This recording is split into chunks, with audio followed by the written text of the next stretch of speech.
Ça, c'était moi en terminale. J'avais pas beaucoup d'amis, j'étais assez timide et je priais pour que le professeur ne m'interrogeait pas tellement j'étais introverti. Et ça, c'est moi maintenant, assez populaire, plutôt beau gosse et surtout, j'ai plus peur des autres. Et tout ça sans vendre mon âme au diable, sans faire des trucs chelous, sans changer qui je suis réellement. Au fond, je suis toujours ce mec un peu introverti qui aime bien faire les choses dans son coin. Et là, tu peux te demander, mais comment ça se fait que ce mec-là, qui avait la trouille de lever la main en classe pour aller aux toilettes, et bah ce même mec-là, il est devenu Mr. Dreamax, #1 in dev perso. Et bien ça, c'est parce que j'ai compris le vrai pouvoir de devenir un aimant social et pourquoi c'est super important de le devenir même si t'es un introverti et que t'es pas forcément à l'aise avec les autres personnes. Et devenir un aimant social, c'est pas juste des gens qui viennent vers toi et qui te disent « Hey, hésite pas hein, si t'as besoin d'aide » ou encore « Ouais, on se prendra un verre, un de ces quatre ». Non, c'est encore plus important que ça. Dans cette vidéo, je vais t'expliquer pourquoi devenir populaire. Alors on verra, il y a plus d'avantages que d'inconvénients et on va redéfinir le mot populaire parce que je pense qu'il y a des a priori dessus.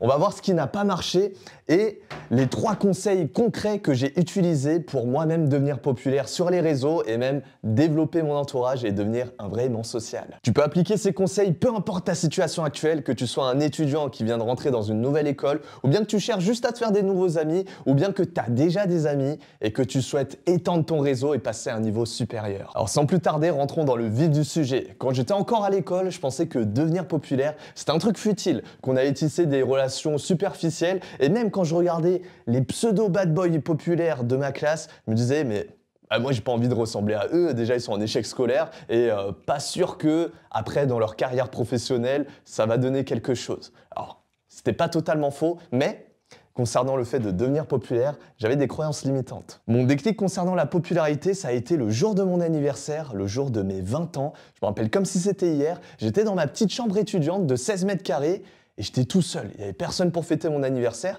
et je me suis dit mais en vrai, c'est triste. Même si je suis bien avec moi-même, en vrai, c'est triste. Parce que j'ai pas envie de finir ma vie seule. Et là, je te parle même pas de couple, là, je te parle juste d'amis. J'avais pas d'amis. Et vous pouvez aller checker, ce jour-là, le jour de mon 20e anniversaire, c'était le jour où j'ai sorti ma première vidéo YouTube parce que je me suis juré de devenir populaire. Je me suis dit, j'ai pas envie de finir ma vie seule, let's go devenir populaire. Et je peux vous promettre que depuis ce jour, ma vie a radicalement changé et je suis devenu le mec le plus populaire de mon école malgré moi. Allez, je vais vous donner les 3 avantages à devenir populaire.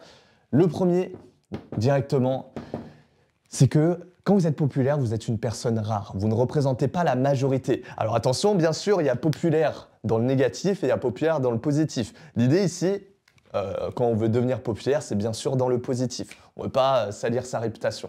Donc vous êtes rare. Deuxièmement, vous multipliez vos opportunités. Plus vous connaissez de monde et plus le monde vous connaît et vice-versa. Il y a une expression en anglais qui dit « Your network is your net worth ». Ton réseau, c'est ta fortune. Alors en français, les traductions sont toujours plus dégueulasses.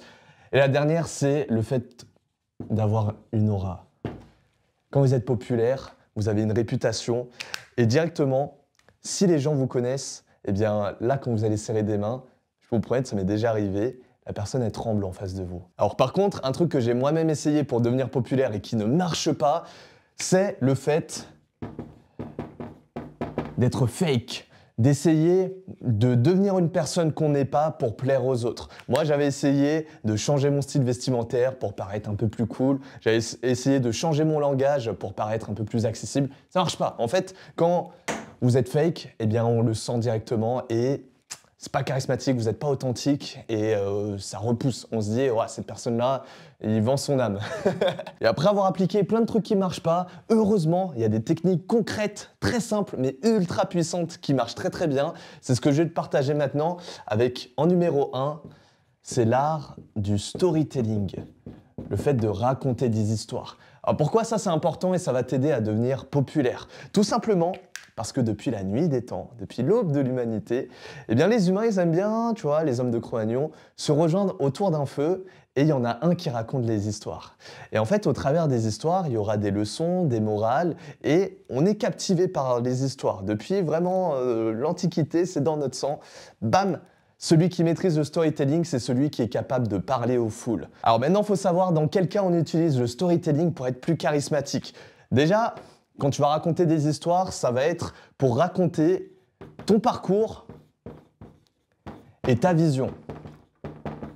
Autrement dit, ton histoire, ton passé et ton futur, là où tu vas. Par exemple, dans mon parcours, mon storytelling, pour ceux qui savent comment je suis devenu Mr. Dreamax, j'étais étudiant et je passais les concours. Malheureusement, mon père est décédé et ça a été ma porte d'entrée au développement personnel. Le développement personnel m'a guéri, m'a tellement aidé et je me suis dit, l'information que j'ai accumulée est tellement puissante que je me dois de repartager ça sur les réseaux. Et bien sûr, pour pas être tout seul et pas finir ma vie et faire mon 100e anniversaire encore seul dans ma chambre. Donc ça a été mon parcours, mon histoire. Ma vision, maintenant sur le futur, ça c'est la petite histoire que je raconte à mon équipe et que j'espère ça va se réaliser un jour. Moi avec MyDreamHacks, donc on est une plateforme de cours en ligne, j'aimerais bien un jour avoir ma salle de conférence la plus belle d'Europe avec des étoiles au plafond. À l'entrée, il y aura des Tesla avec la DreamHacks en ville et tout ça, tout ça. Bref, ça c'est ma vision long terme, avoir ma propre salle de conférence, si possible, avec plein de décors DreamHacks. Donc ça, c'est le storytelling. Comme vous voyez, bam, je raconte des petites histoires, on n'adhère pas. Ça, c'est aussi, quand vous êtes populaire, vous êtes authentique, et donc vous partez du principe, vous ne pouvez pas plaire à tout le monde. Donc ça, c'est bien. Deuxièmement, le storytelling, ça va être excellent pour raconter des anecdotes. Par exemple, je pourrais vous raconter l'anecdote où j'ai rencontré Cyprien, donc à l'époque c'était le 2e youtubeur de France. Je lui serre la main et sous le coup du stress, je lui demande bah, tu t'appelles comment? Donc ça avait un peu blessé son ego. Ou encore, il y avait la fois où j'ai été convoqué par l'école militaire de Saint-Cyr pour leurs épreuves sportives. Et je peux vous dire qu'ils m'ont prévenu la veille à 21 h et je devais être sur le campus le matin à 6 h du mat à faire des pompes, des tractions et courir. Pour être, c'était pas un bon souvenir. Bref, pour avoir des anecdotes intéressantes et croustillantes, déjà, faut les noter. Dès que vous vivez une expérience un peu hors du commun, eh bien notez-la quelque part parce que sinon vous allez l'oublier. Ma recommandation, c'est d'en maîtriser entre 3 et 5 sur le bout des doigts, comme ça vous avez toujours des petites histoires drôles à raconter. Et à force de le raconter, bien sûr, vous le peaufinez dans le storytelling, vous le racontez de mieux en mieux. Et également, si vous n'avez pas d'anecdote ou si vous cherchez à en avoir beaucoup plus, bah c'est très simple. Va falloir vivre beaucoup d'expériences. Et pour vivre des expériences très simples, il faut que vous vous posiez la question, c'est quand la dernière fois que j'ai fait quelque chose pour la première fois? Très simple. Donc là, déjà, vous maîtrisez le storytelling, vous partagez votre parcours, votre vision avec les autres. En plus, vous avez quelques petites anecdotes croustillantes à raconter. Bam! Ça augmente votre popularité. Parce que maintenant, vous n'êtes pas juste un random, un PNJ qui avait rien à raconter. Vous avez une histoire, vous avez un passé, un présent et un futur. Ensuite, après le storytelling, la deuxième technique qui marche du tonnerre, c'est le fait d'avoir une énergie qui surpasse votre physique. Je prends l'exemple d'une vieille connaissance que j'avais eue, ça remonte du lycée. Eh bien lui, comment dire? Lui, il avait vu une série qui s'appelle Peaky Blinders et du jour au lendemain, je sais pas, il a pété un câble, il a décidé de se ramener à l'école avec une tenue de Peaky Blinders, totalement pas appropriée du tout. Et en fait, ce mec, c'était un mec de base introverti, qui avait pas beaucoup d'énergie. Et là, c'était juste un Peaky Blinder mou, qui avait pas d'énergie. Donc après, rien à dire en termes d'un point de vue esthétique. D'un point de vue physique, il était très classe, très élégant, mais dès que tu allais lui parler, c'était une coquille vide. Le mec était tout mou, il avait rien à dire, c'était pas très charismatique, c'était pas très populaire, quoi. Alors bien sûr, avoir un beau physique, ça aide pour devenir populaire, ce qu'on appelle le beauty privilege. Bah, quand vous êtes plus beau, vous êtes plus agréable à regarder pour les autres. Mais en vrai, ce qui surpasse le physique, c'est l'énergie. Par exemple, moi, je suis pas le mec le plus beau gosse au monde, mais j'ai tellement d'énergie en moi, je pense que vous pouvez le ressentir à travers l'écran, que bam, ça reste quand même charismatique et on peut devenir populaire avec la bonne énergie. Déjà, il faut savoir si vous avez une bonne énergie ou une mauvaise énergie. Mauvaise énergie, c'est quand vous êtes fatigué. Donc dans ce cas-là, ce que vous allez faire, vous n'allez pas forcément vous mettre en avant, mais vous allez plutôt vous intéresser à l'autre. Ça, c'est le principe de base de Comment se faire des amis de Dale Carnegie. Donc ça, très simple. Imaginons, vous êtes un peu dans un coup de barre. Moi, ça m'est arrivé samedi dernier, j'étais au restaurant, j'avais un petit coup de barre. Eh bien, ce que je faisais, tout simplement, je posais des questions à la personne en face. Donc, au lieu de faire du storytelling, raconter ma vie, etc., je l'ai un peu fait, mais pas trop. Bah là, je posais des questions intéressantes sur la personne parce que j'avais vraiment envie de la connaître. En revanche, si vous avez de l'énergie, et donc là, c'est ce qu'il faut faire, eh bien là, vous êtes réveillé, vous êtes à 100%. Et ce qu'il faut faire, quand vous êtes au maximum, il va falloir recharger l'autre. Alors ça veut dire quoi, recharger l'autre? Imaginez que vous êtes une batterie sur pattes et que vous avez tellement d'énergie, d'électricité en stock que bam, vous pouvez vous permettre de recharger les autres personnes en face de vous. Bah là, c'est génial. Par exemple, moi, que ce soit sur les réseaux ou dans la vraie vie, je parle toujours avec le cœur parce que j'ai envie de transmettre de l'énergie. C'est pas comme d'autres gros youtubeurs qui lisent un prompteur qui sont comme ça et ça transmet beaucoup moins d'énergie. Donc très important, comportez-vous comme une batterie pour recharger les autres. Et si vous êtes à plat, ce qui peut arriver, si vous êtes fatigué, eh bien, toujours en conservant ce principe d'énergie supérieure au physique. Si vous êtes fatigué, faut pas le montrer et donc on va se mettre en retrait et on va s'intéresser à l'autre. Et maintenant, après l'énergie, la troisième technique pour devenir plus populaire, selon moi, c'est la plus puissante et elle est très souvent délaissée, c'est le fait de s'impressionner.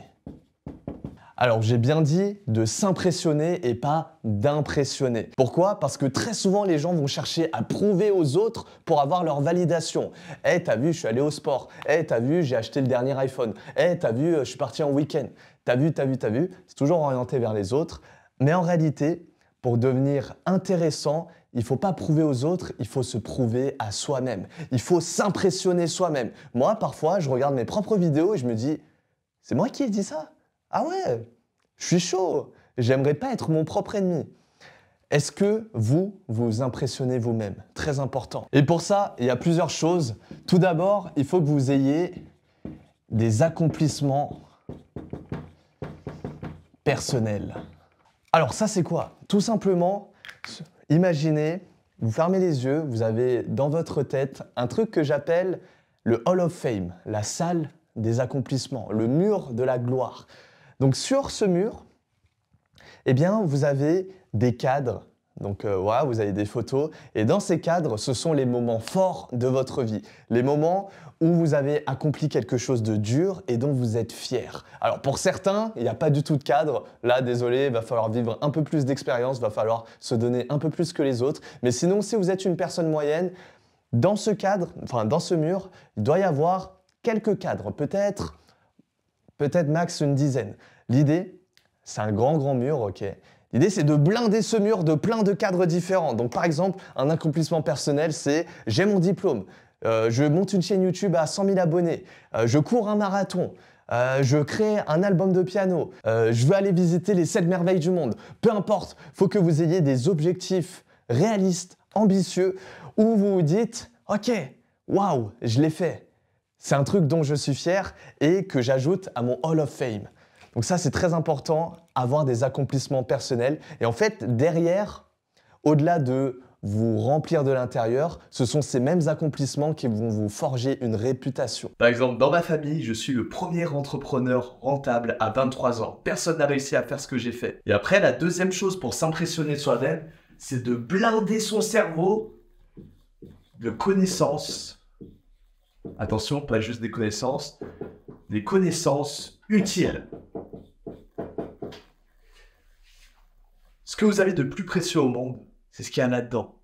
Vraiment, votre cerveau, c'est l'ordinateur le plus puissant au monde et vous l'avez juste là, dans votre tête. C'est magnifique. Et pour ça, il va falloir l'optimiser. Il va falloir apprendre plein de choses, de la culture générale, des compétences rentables. Alors, j'insiste bien sur le utile parce que la plupart des choses que j'ai apprises à l'école, je peux vous dire, j'ai fait école d'ingénieur en maths sup, maths spé, eh bien, la plupart des choses, c'est sympa, mais c'est pas vraiment utile. Du moins, dans mon quotidien, c'est pas ça qui m'aide à gérer mes finances, à être plus heureux, à gérer des relations. Ça, c'est des trucs ultra importants. La nutrition, la nutrition tellement important.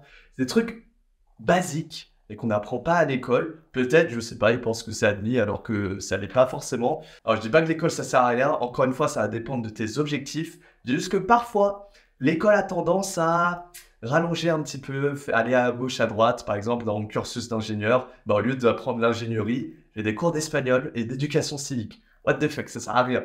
Moi, je suis convaincu qu'avec l'intelligence, tu peux tout avoir. Sauf exception, si tu es né avec une pathologie, un problème de santé. Et hormis ça, pour 99% de la population, il faut maximiser les connaissances, maximiser l'intelligence et tu peux accomplir tout ce que tu veux. Alors, il y en a, ils vont me dire, ouais, mais avec de l'intelligence, tu payes pas ton loyer. Bah si, tu gagnes plus d'argent avec des compétences comptables. Ouais, mais avec l'intelligence, c'est pas ça qui va te donner un bon physique et une bonne santé. Bah si, parce que tu as l'intelligence d'aller à la salle. Avec l'intelligence, tu peux tout avoir. Il y a juste le facteur temps qui va jouer. Parce que le temps, c'est la vie. Quand tu perds ton temps, tu perds ta vie. Si tu as bien retenu ces 3 principes, l'art du storytelling, avoir une énergie meilleure que son physique et s'impressionner soi-même, alors c'est bon. Là, tu as de grandes chances de devenir populaire. Il n'y a plus qu'à appliquer. Dans les faits, même si tu as bien retenu ces 3 conseils pour devenir un aimant social, devenir plus populaire, eh bien maintenant, il va falloir se confronter au marché, il va falloir appliquer ces techniques, pratiquer encore et encore, et à savoir devenir populaire. Ça ne se fait pas du jour au lendemain, c'est pas en discutant avec 5 personnes que ça y est, c'est bon.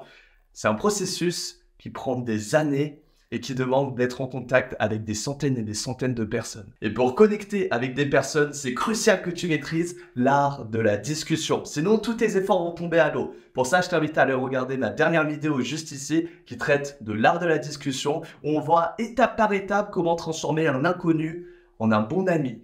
N'oublie pas, tu es à une rencontre de changer de vie. Mr. Brimax.